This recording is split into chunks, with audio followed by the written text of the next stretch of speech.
Picture this. It's a warm evening in late summer. A king returns home after 10 years at war.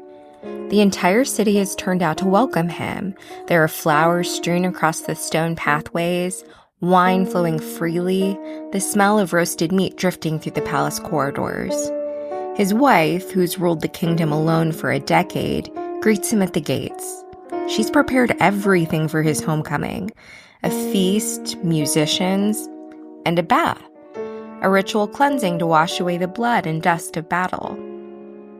By midnight, that same king would be dead, stabbed multiple times, tangled in expensive fabric, lying in water that had turned red.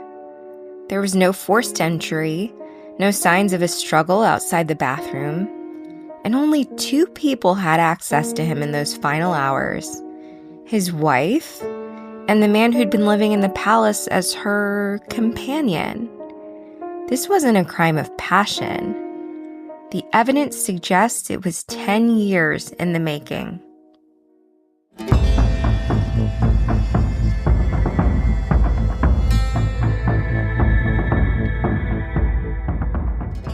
I'm Danielle Christmas, and this is Folklore Forensics, where we investigate myths, legends, and ancient stories as if they were modern true crime cases, because sometimes the oldest stories are the darkest ones. Today's case is the final case of Season 1, and it takes us to Bronze Age Greece, to the citadel of Mycenae, to a bathroom where a war hero met his end. This is case file number 271, the Clytemnestra revenge murder, and the murder of King Agamemnon. Listener discretion is advised. To understand what happened that terrible night in late summer around 1184 BCE, we need to look back exactly a decade to the summer of 1194 BCE when everything changed. That's the day Agamemnon made a choice that would seal his fate. But let me back up even further, because context matters in any investigation. Agamemnon wasn't just any king. He was the most powerful ruler in Greece, the king of kings, as some called him. He controlled Mycenae, the wealthiest citadel in the region, with its massive stone walls and lion gates. He had a fleet of ships, an army of loyal soldiers, and a network of alliances that stretched across the Mediterranean. He was married to Clytemnestra, daughter of Tyndareus of Sparta, a woman of royal blood in her own right. Together they had 4 children, 3 daughters, Iphigenia, Electra, and Chrysothemis, and 1 son, Orestes. By all accounts, it was a powerful dynasty, a family that seemed untouchable. And then Paris of Troy abducted Helen, Clytemnestra's sister, and everything fell apart. The Greek kings assembled. They called for war. Agamemnon was chosen as commander-in-chief of the combined Greek forces. It was the opportunity of a lifetime, a chance to prove his military genius, to expand his influence, to write his name in history. There was just one problem. The winds wouldn't blow. The fleet was assembled at Aulis, a harbor on the eastern coast of Greece. Over 1,000 ships, tens of thousands of men, all waiting to sail to Troy. But day after day, the winds remained still. The ships sat motionless in the harbor. Supplies dwindled, morale plummeted, men began to desert.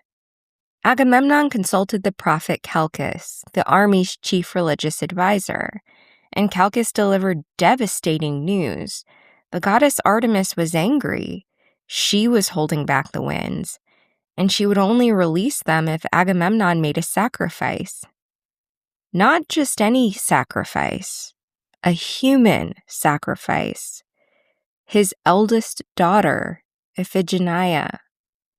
Now here's where we need to talk about what we know from the historical record, or rather what we can piece together from later testimonies and documents. Because this moment, this decision, is crucial to understanding everything that follows. According to servant accounts later preserved by palace tradition, a palace servant named Talthybius testified about what happened next. Let me read you his exact words. Quote, "The king sent word to Mycenae that the princess was to be brought to Aulis for a wedding, a marriage to Achilles, the greatest warrior in Greece. The queen was overjoyed. She dressed the girl in bridal clothes, blessed her, sent her with an escort of trusted servants. The princess was 14 years old. She believed she was going to her wedding. When she arrived at Aulis and learned the truth, that there would be no wedding, only an altar and a knife, she begged for her life. She clung to her father's knees. She reminded him that she was his firstborn, his favorite. The king would not look at her. He gave the order and the priests carried it out. The queen was not informed until 3 days later, when a messenger arrived at Mycenae with the news that the winds had changed and the fleet had sailed." Let that sink in for a moment. Agamemnon lured his own daughter to her death under false pretenses. He let her believe she was going to marry a hero, and then he had her killed on an altar in front of his entire army so that he could go to war. Clytemnestra wasn't there. She wasn't consulted. She wasn't even informed until it was already done. And here's the thing. Legally, she had no recourse. None. In the legal traditions of the time, a father had absolute authority over his children. A husband had absolute authority over his wife. Clytemnestra couldn't bring charges. She couldn't demand justice. She couldn't even divorce him. She was expected to accept it, to grieve privately, and to continue ruling Mycenae in her husband's absence as if nothing had happened. But something did happen. Something broke inside her that day, and she began to plan. For the next 10 years, while Agamemnon was at Troy, Clytemnestra ruled Mycenae, and by all accounts she ruled it well. She managed the treasury, oversaw the harvest, maintained the army's supply lines, adjudicated disputes, and kept the kingdom stable. She was, in every practical sense, the acting monarch. She was also, according to multiple sources, conducting an affair with her husband's cousin Aegisthus. Now, Aegisthus is a complicated figure in this case. He wasn't just some random lover. He had his own reasons to hate Agamemnon, reasons that went back a generation to a blood feud between their fathers. Aegisthus's father, Thyestes, had been exiled and humiliated by Agamemnon's father, Atreus, in a conflict so brutal that it involved, and the details are as brutal as they sound, Atreus killing Thyestes' children and serving them to him as a feast. So when Aegisthus arrived in Mycenae sometime around 1190 BCE, 4 years into Agamemnon's absence, he wasn't coming as a guest. He was coming to settle a debt written in blood. For Aegisthus, this wasn't personal anger, it was inherited violence.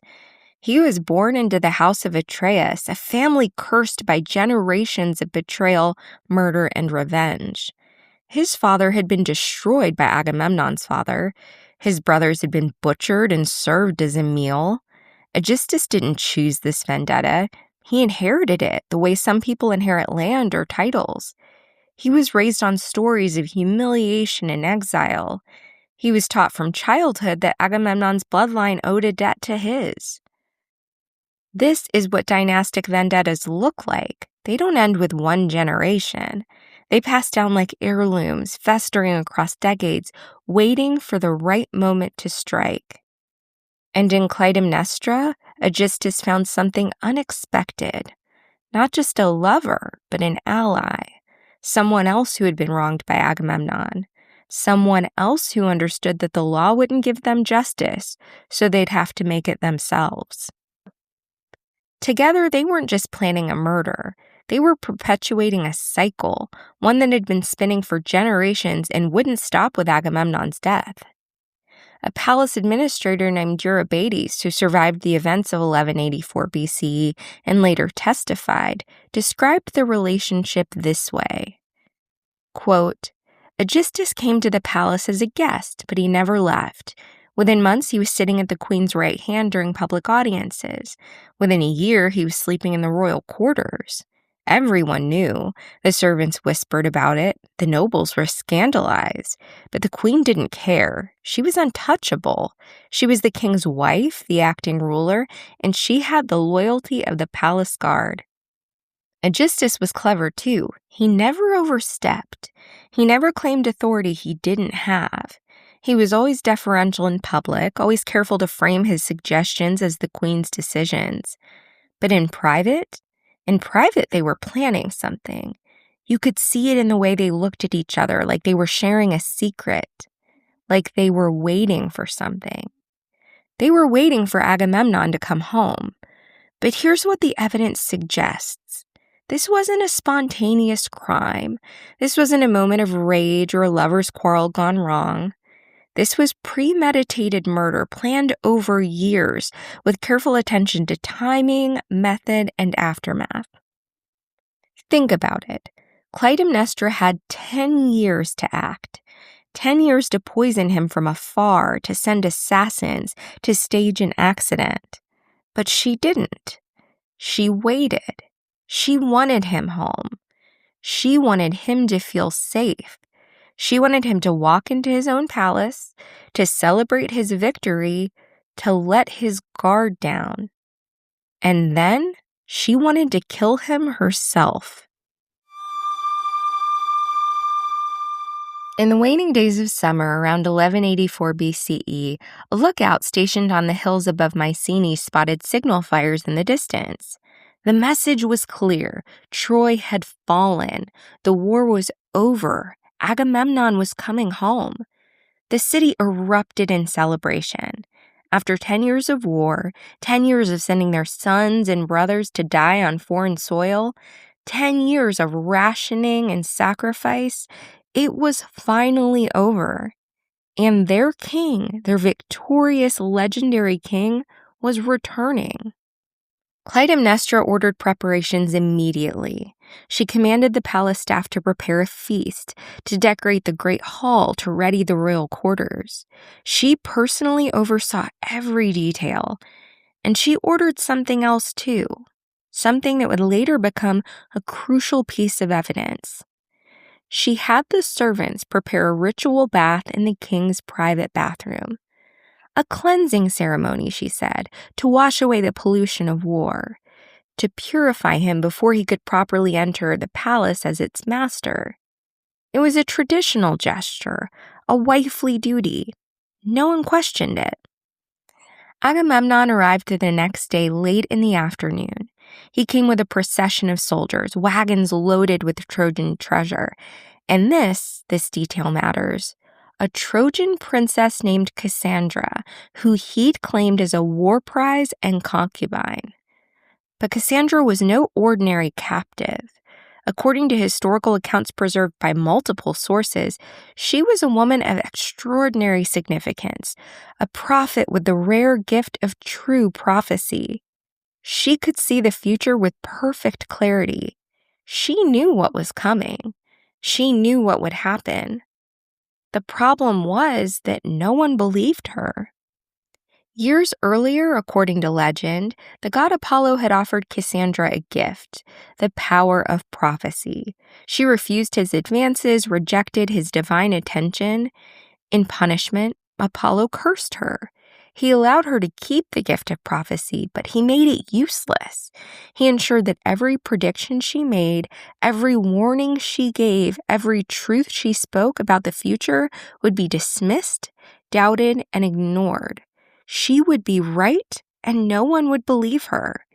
And so Cassandra had spent the voyage home from Troy doing exactly what her curse demanded, speaking truth that no one would hear. According to accounts from crew members who were present, she had warned Agamemnon repeatedly not to return to Mycenae. She had prophesied his death. She had described in detail what would happen to him in his own palace. She had begged him to turn the ship around, to go anywhere else, to do anything but return home. Agamemnon dismissed her as hysterical. The crew laughed at her. No one took her seriously. She was the only person who could have warned him, and she was completely powerless to do so. Let me repeat that. Agamemnon returned home to the wife who'd been faithfully ruling his kingdom for a decade, and he brought another woman with him, a younger woman, a captive princess whom he'd been sleeping with on the voyage home, a woman who'd been prophesying his murder the entire way and whom he had completely ignored. The audacity is almost breathtaking. Clytemnestra met him at the gates. According to witnesses, she was gracious. She welcomed him warmly. She praised his victory. She ordered servants to lay purple tapestries on the ground, royal purple, the most expensive fabric in the world, so that he could walk into the palace like a god. Now, here's what's interesting about this moment. On the surface, it looks like flattery. But when you remember that Clytemnestra had been planning this murder for 10 years, it becomes something else entirely. It becomes rehearsal. She was conditioning him to accept ritual gestures from her without suspicion. The purple tapestries weren't just about vanity or hubris. They were about establishing a pattern. I will stage elaborate rituals for you, and you will submit to them willingly. She was preparing him to accept the final ritual, the one in the bathroom with the robe, without question. Agamemnon hesitated at first. He knew the symbolism.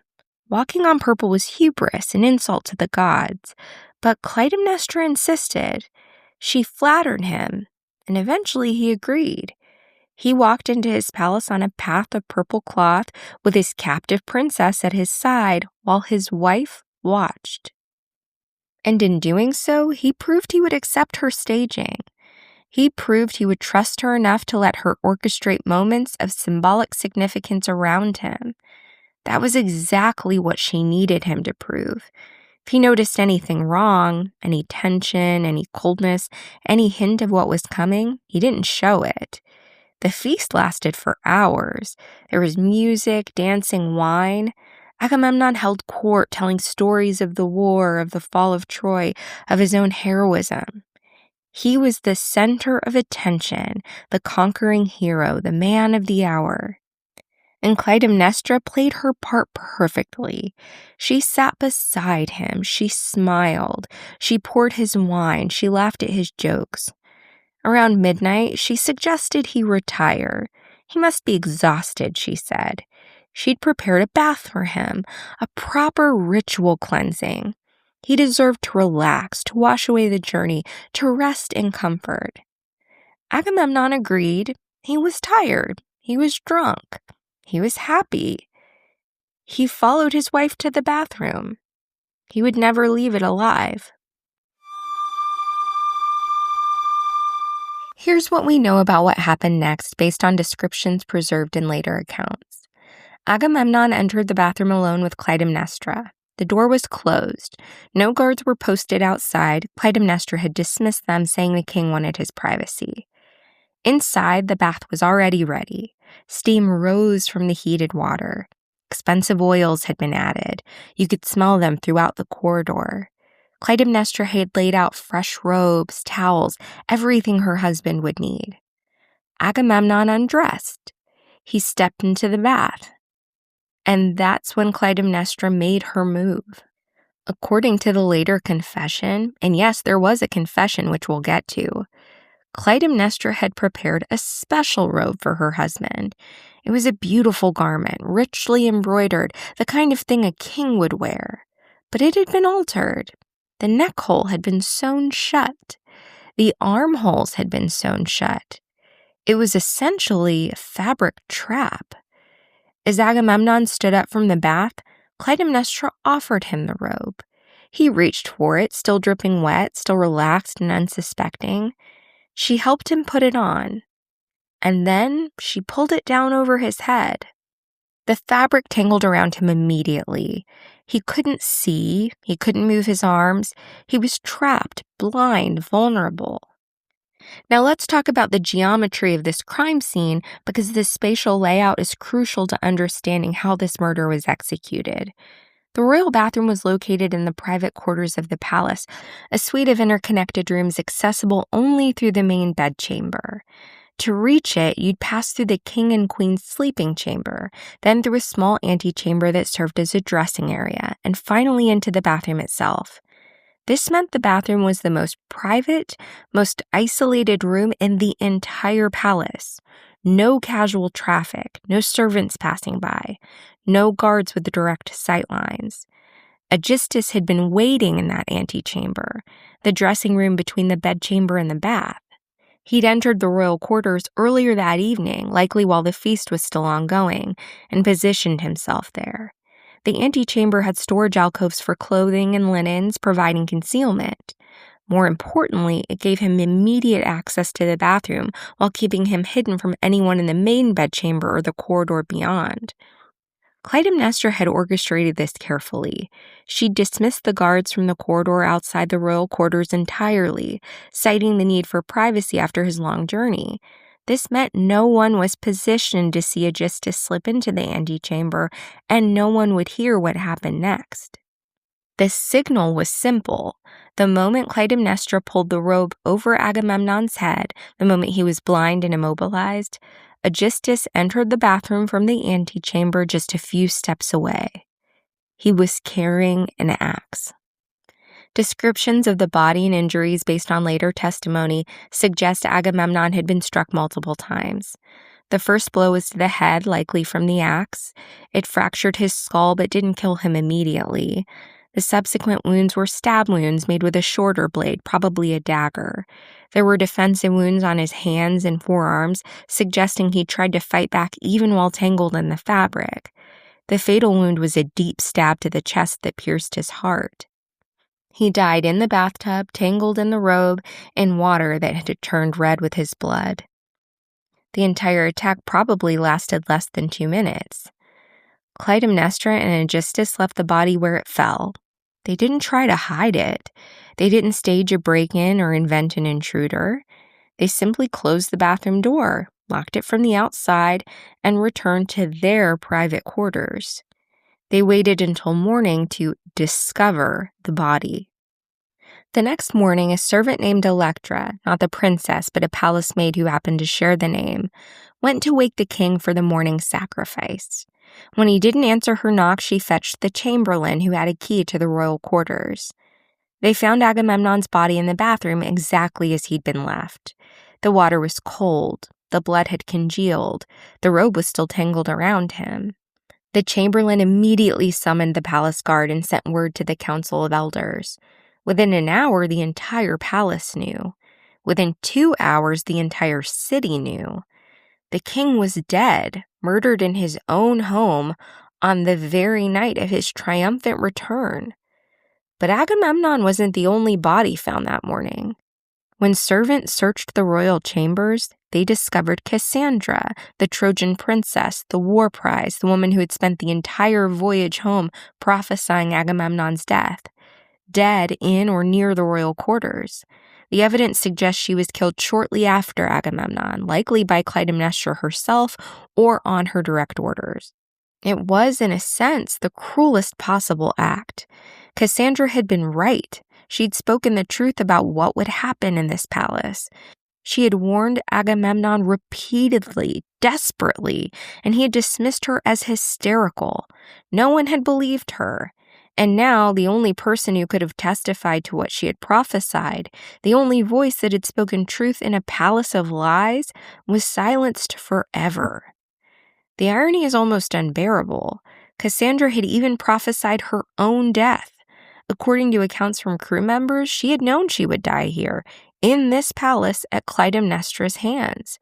And still, no one had believed her. Still, no one had listened.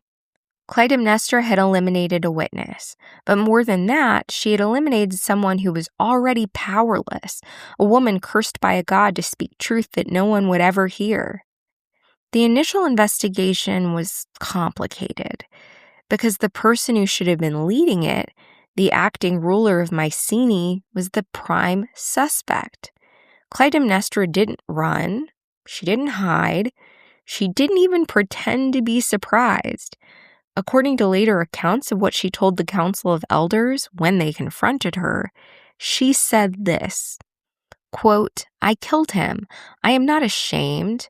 I am not sorry. He murdered my daughter. He lured her to Aulis with lies, and he slit her throat on an altar so that he could sail to war. For 10 years I waited. For 10 years I ruled his kingdom, managed his wealth, raised his remaining children, and kept his throne warm. And he returned with a concubine in his chariot, expecting me to welcome him as a hero. He expected me to forget Iphigenia. He expected me to forgive. I did not forget. I will never forgive. I did what any mother would do. I avenged my child." It's a stunning confession, unrepentant, defiant, and legally it put the council in an impossible position. Because here's the thing. In the legal traditions of the time, Clytemnestra had committed regicide, the murder of a king, the highest crime possible. The penalty was death, no exceptions. But she was also the queen, the acting ruler, the mother of the royal children, and she had significant support among the people, many of whom remembered Iphigenia's sacrifice and had never quite forgiven Agamemnon for it. What happened next wasn't a trial, it was a consolidation of power. Clytemnestra and Aegisthus moved quickly. They secured the palace guard, many of whom had served under Clytemnestra for a decade and were loyal to her, not to Agamemnon's memory. They controlled access to the Council of Elders. And most importantly, they controlled the narrative. The physical evidence was undeniable. The modified robe, the weapons, the body in the bathroom. But Clytemnestra didn't hide from it. She owned it. And she reframed it. This wasn't murder, she argued. This was justice. Execution for a crime that had gone unpunished for 10 years. Agamemnon had killed their daughter, lured her to Aulis with lies, sacrificed her on an altar for his own ambition. Under what law was that acceptable? Under what system of justice did a father have the right to murder his own child and face no consequences?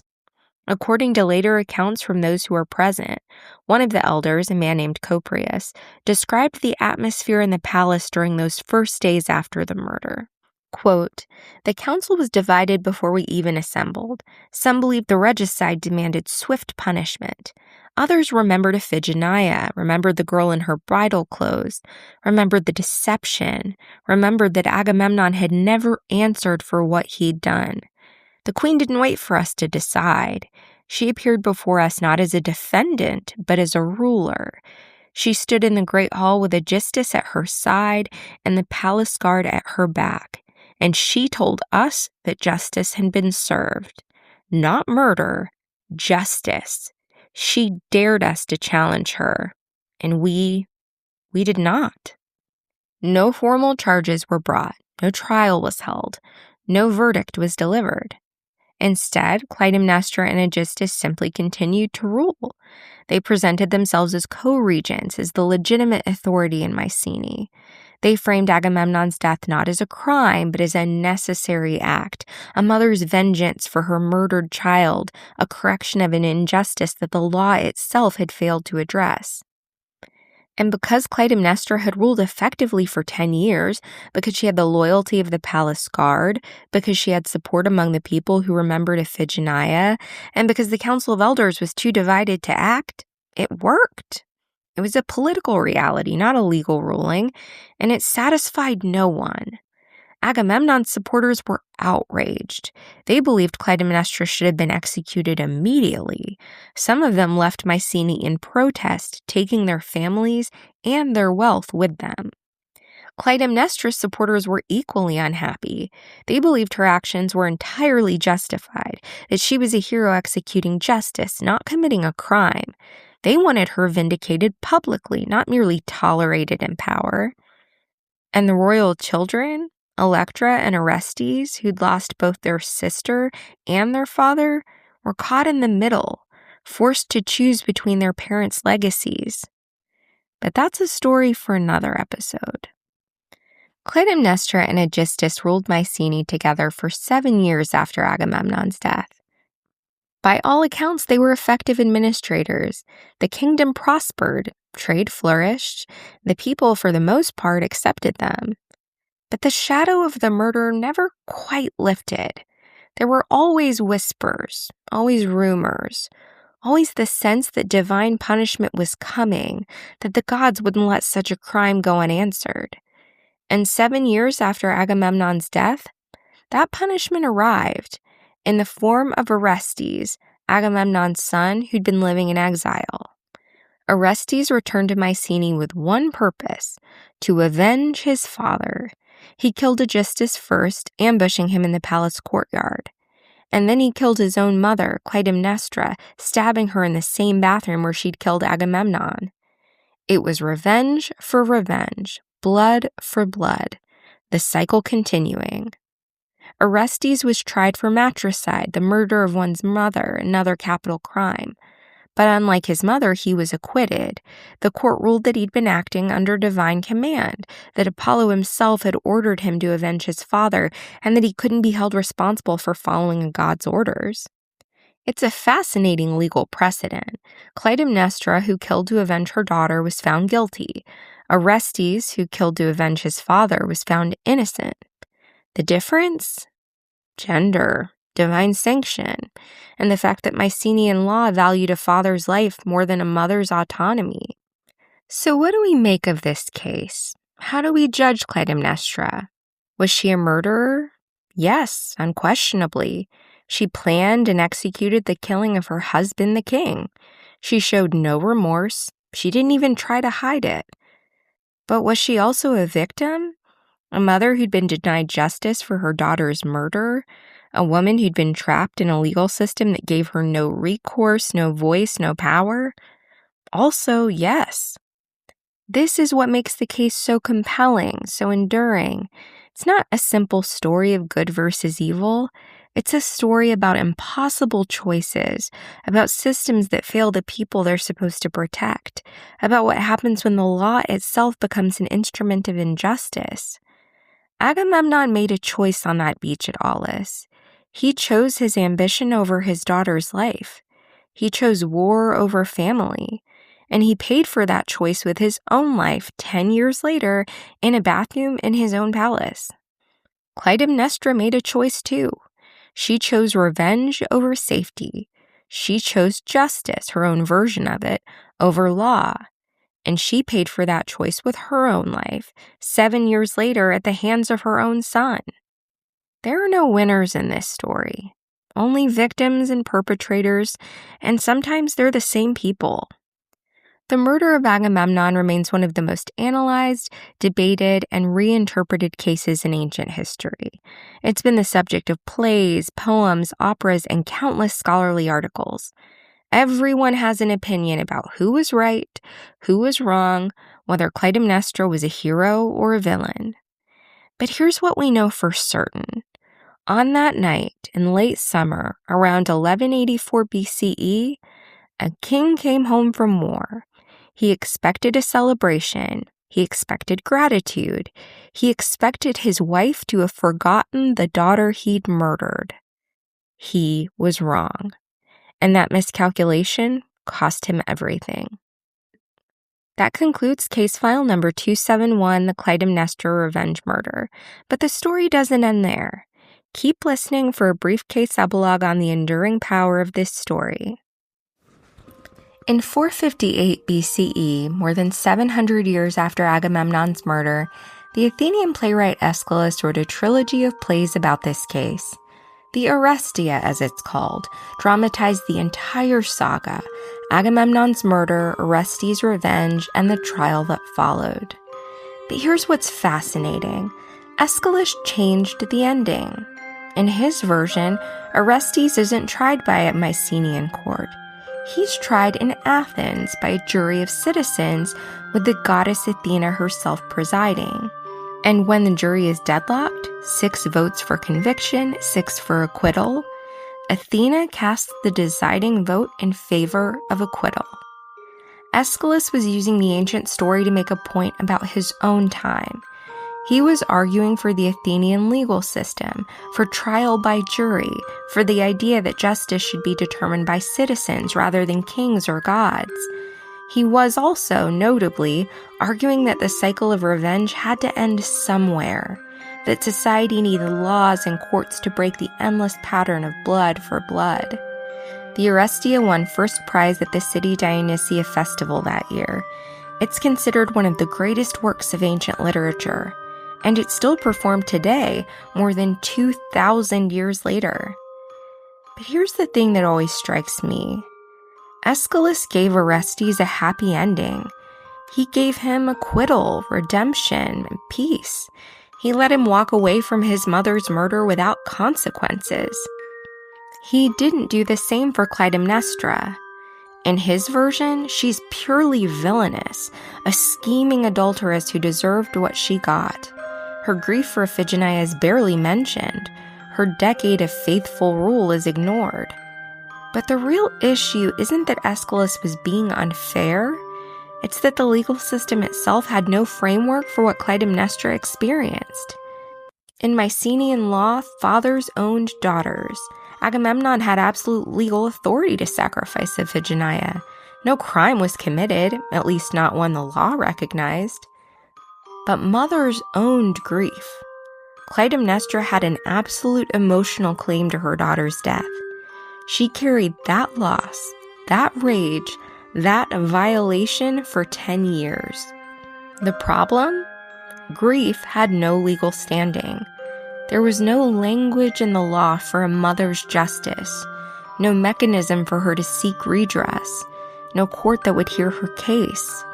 In a system where fathers owned daughters but mothers owned grief, justice had no clear language.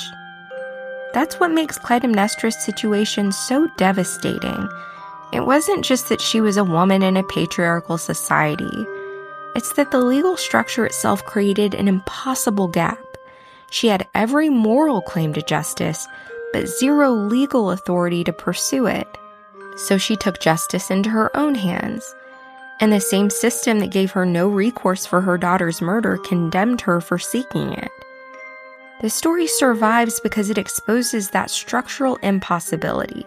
Every generation reinterprets it, finds new meaning in it, asks new questions about what happens when the law itself creates injustice.